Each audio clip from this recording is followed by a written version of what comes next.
Okay, Assalamualaikum and good day to all of you. So first of all, let me thank the organizer of the second international conference on economy, education, engineering, business, technology, and social sciences 2020 for having me here in order to present our paper entitled Students' Acceptance and Readiness Towards Distant Learning During COVID-19 Pandemic. So I am Irda Syahira Anwar, representing my co-authors Nurliana Omar, Nur Satila Muhammad Isa, and Siti Marlia Shamsuddin. And all of us from Faculty of Accountancy, Universiti Teknologi Mara UiTM, Perak Branch, Tapah Campus, Malaysia. As for an introduction, okay, in response to the spiraling number of COVID-19 cases in Malaysia, the government has introduced the Movement Control Order, or known as MCO. So due to this MCO, all schools and universities were closed in order to reduce the rapid spread of the infection. And in Malaysia itself, several public and private universities have decided to shift from traditional face-to-face classes to an online approach. Here, the the open and distant learning mode is getting popular, and the concept of open and distant learning, ODL, arises when the learners and the instructors or the teachers cannot be in the same classroom due to several factors. For example, like due to geographical boundaries, but still offering flexibility in learning. And according to Pop, noted, states that distant learning is always understood and used as a synonym with online learning. So that's why for this paper, you will figure out that we use the term of distant learning and online learning interchangeably.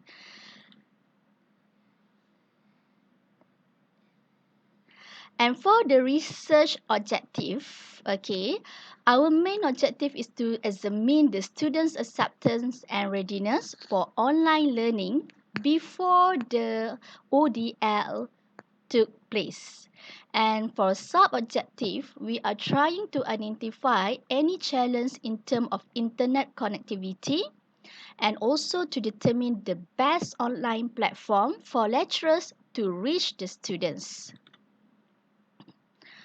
As for motivation of for this study, although online or distant learning is progressively practiced in the Malaysian educational institution, the question of how well students' acceptance and ready for ODL as a new learning platform has not widely explored, and that could motivate us to start with this paper.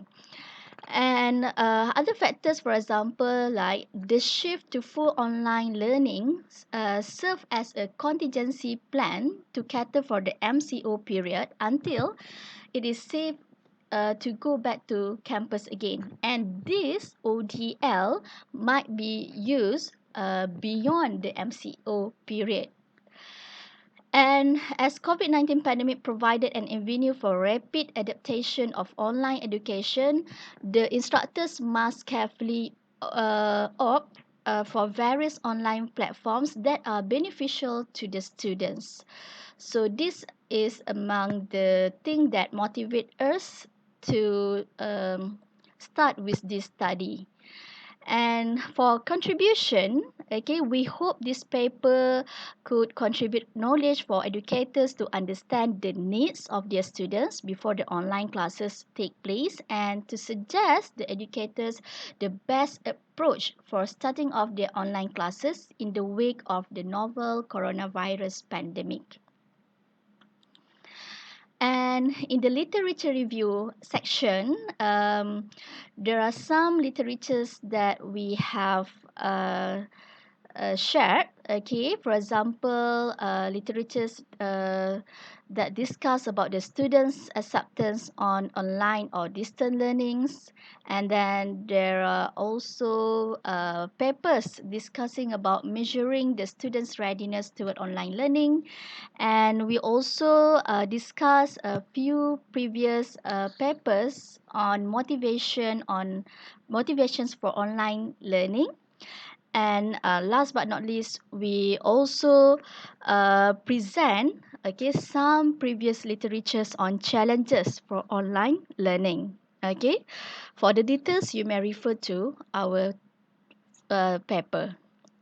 Okay, for research methodology part, okay, this research actually adopted an online survey for data collection by circulating the Google Form survey to a sample of 152 students from Faculty of Accountancy UiTM Perak branch.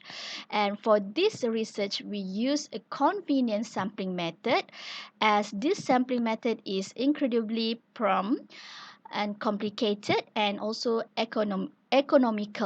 Okay, and the most important reason is due to respondents are readily approachable to be part of the sample.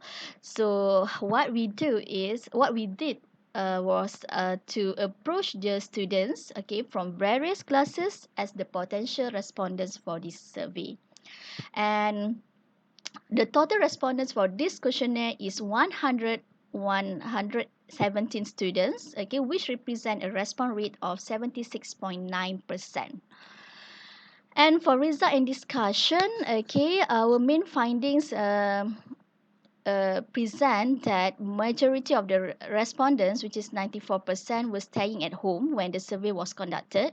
This is due to this is due to the time when we distribute the questionnaire, the MCO has been implemented. Okay, and 90.6% of them agreed that they have internet access at their home or their current location.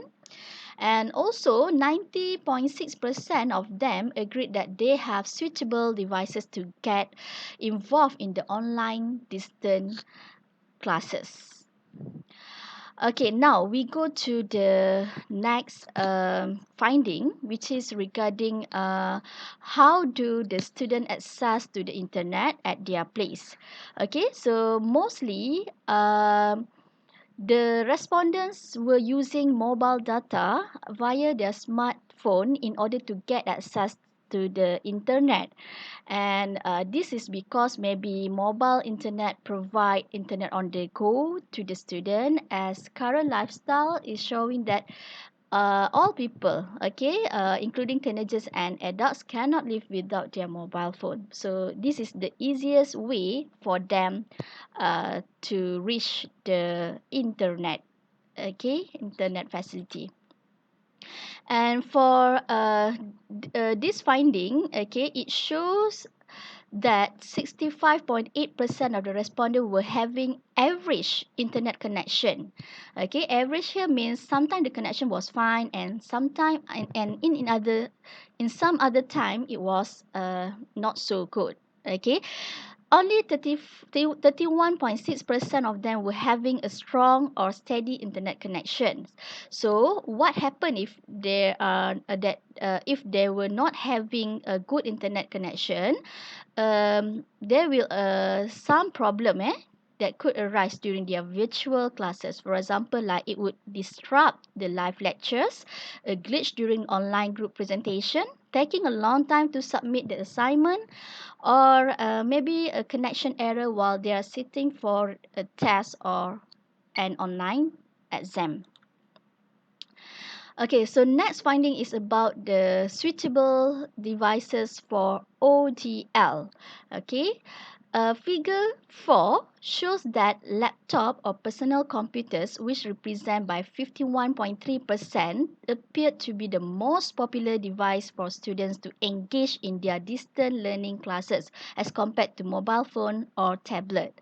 So mobile phone comes at second.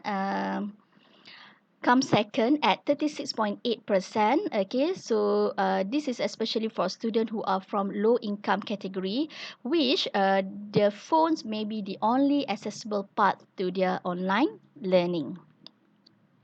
And for this question, we ask students about their preference on online platform to be used in the ODL, or the open distance learning. And it shows that 31.6% of the respondents mostly preferred to use WhatsApp for two-way communication between instructors and students. And closely to the first option, the second option is the Google Classroom, okay, which is represented by 30.8% of the students that think the Google Classroom is suitable for dissemination of teaching materials. And we are not surprised because their option actually were anticipated by the level of the internet connectivity as discussed before. And for the next question, which is the most important one, we ask the student whether they are ready to involve actively in the online discussion. So according to this chart, it shows that even though the survey was conducted before the ODL being implemented, and in assumption that students have no experience for virtual classes, 73.5% of the respondents were ready to participate actively in the online classes. Only 6 students, or represent by 5.1%, say no to the online classes. And this ODL actually provide greater flexibility for the students to work at their own pace. As a conclusion, this study was done right before the ODL took place in order to discover the acceptance of the students on the new mode of learning, as well as to identify their readiness in terms of internet connectivity, and also the suitable devices that they will use for this open and distant learning. So due to an average internet connection at their place, majority of the students preferred platforms such as WhatsApp and Google Classroom, which low data application. Okay. Yeah, which involve low data applications. And for the limitation, as this research was done during pre-ODL period, therefore the impact of ODL towards students may not be visible. Therefore, for future research, okay, we would like to suggest you may study on the impact of ODL towards the students' performance during post ODL. Okay, after we already conduct this online learning or open and distant learning program. Okay, so I guess that's all from us. I wish thank you for watching our presentation.